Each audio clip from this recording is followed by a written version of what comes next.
Now, during this period, during the last half of the tribulation, the final 7 bowl judgments that we are studying will plague the beast worshipers and wreak havoc upon the ecosystems of the world. And this will cause men to blaspheme God.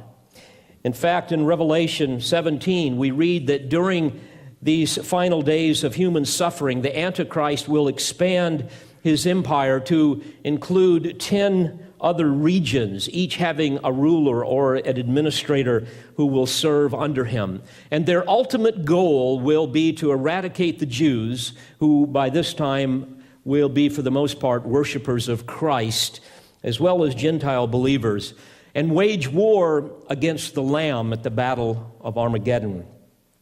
Keep in mind that Satan's obsession down through redemptive history has been to thwart the purposes of God, to eliminate the covenant people of God, to eliminate believers in the church, and certainly to prevent the Messiah King from coming back to earth and establishing his glorious kingdom as he has promised.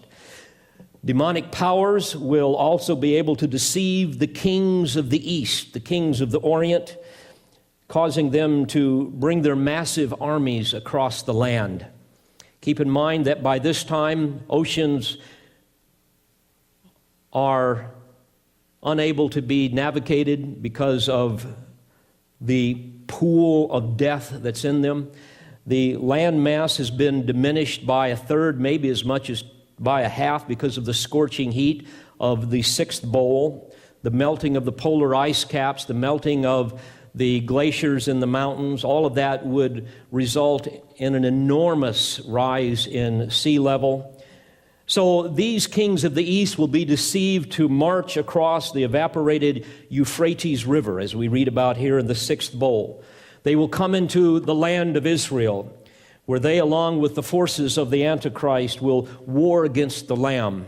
It really won't be a war, it'll be a slaughter, because God will kill them there. In fact, in Revelation 17:14, we read, "These will wage war against the Lamb, and the Lamb will overcome them, because he is Lord of lords and King of kings. And those who are with him are the called and chosen and faithful." So, beloved, this is a succinct overview of the eschatological truths that we find in the Word of God. So the setting now of the last 3 bowl judgments encompasses the last few weeks and days and even hours before the Lord returns. So let's examine the 5th bowl, beginning in verse 10. "And the 5th angel poured out his bowl upon the throne of the beast, and his kingdom became darkened."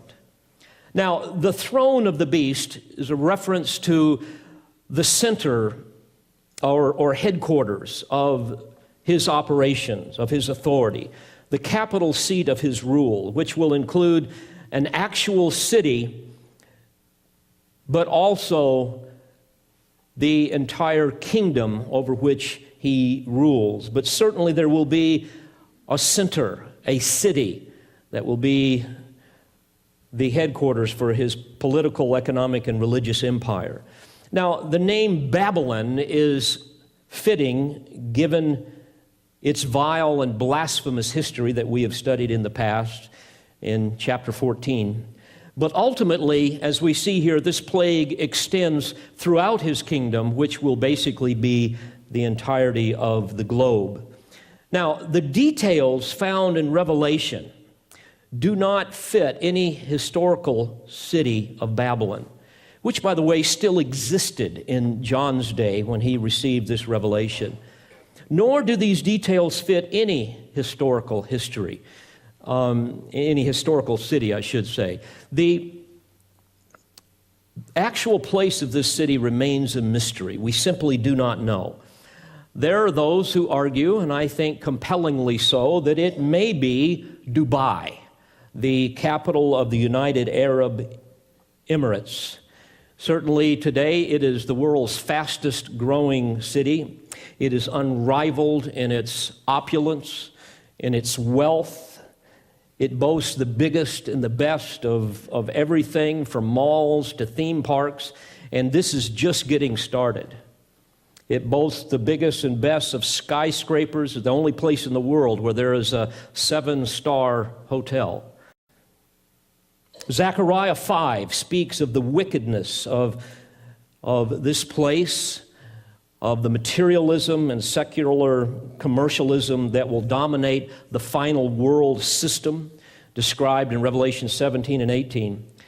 And it's interesting that in Zechariah 5, the system is personified by a wicked woman restrained in a basket with a lead cover, waiting to burst forth. And then suddenly in the prophecy, she bursts forth, it's opened, and these demons in the form of other women take her, according to verse 9, to build a temple for her in the land of Shinar. And when it is prepared, she will be set there on her own pedestal. Now, Shinar is a broad designation applied to the regions of ancient Babylonia, of which Dubai is on the southernmost fringe. And certainly its people and rulers are ancient descendants of ancient Babylon. And in Revelation 17:1, we read of the great harlot who sits on many waters, with whom the kings of the earth committed acts of immorality. And again, harlotry in the Word of God symbolizes idolatry or religious apostasy. And very often it was associated with various cities, such as Nineveh, even Jerusalem. And in Revelation 17:5, there is a description of, quote, mystery, a mystery. Babylon the Great, the mother of harlots and of the abominations of the earth. So we see that this will be not only a system, but also a location that is characterized by commerce, by materialism, by idolatry, by fabulous wealth, by religious apostasy and political power. In fact, in Revelation 18:2, there is a mention of an actual location called Babylon the Great, which again will be the capital of the Antichrist's empire, a great commercial center where the kings and merchants of the earth will do business. And according to verse 3 of Revelation 18, they will become rich by the wealth of her sensuality. So this city, wherever it is, will be a place of great wealth, a place that glorifies itself, a place of sensuality, of opulence, as well as a great shipping port, whose destruction will be seen, according to verse 17 of Revelation 18, by every shipmaster and every passenger and sailor, and as many as make their living by the sea. So, we don't know where the city will be. Certainly, there is no city on earth compared to Dubai. There is no other city so attractive to the kings and to the merchants, nor is there any other place that is so seductive. If you get on the internet and look at this place from the sky, you will see very quickly what I'm referring to. Well, could this be the city, the empire city of the Antichrist? We don't know, so we can't be dogmatic. But beloved, wherever it will be, God will destroy it. Verse 10, and the fifth angel poured out his bowl upon the throne of the beast, and his kingdom became darkened. You see, because the kingdom of the Antichrist will be worldwide, this darkness will also encompass the world. The prophet Isaiah speaks of this in chapter 12, verse 9. He says, behold, the day of the Lord is coming, cruel with fury and burning anger, to make the land a desolation, and he will exterminate its sinners from it. For the stars of heaven and their constellations will not flash forth their light. The sun will be dark when it rises, and the moon will not shed its light.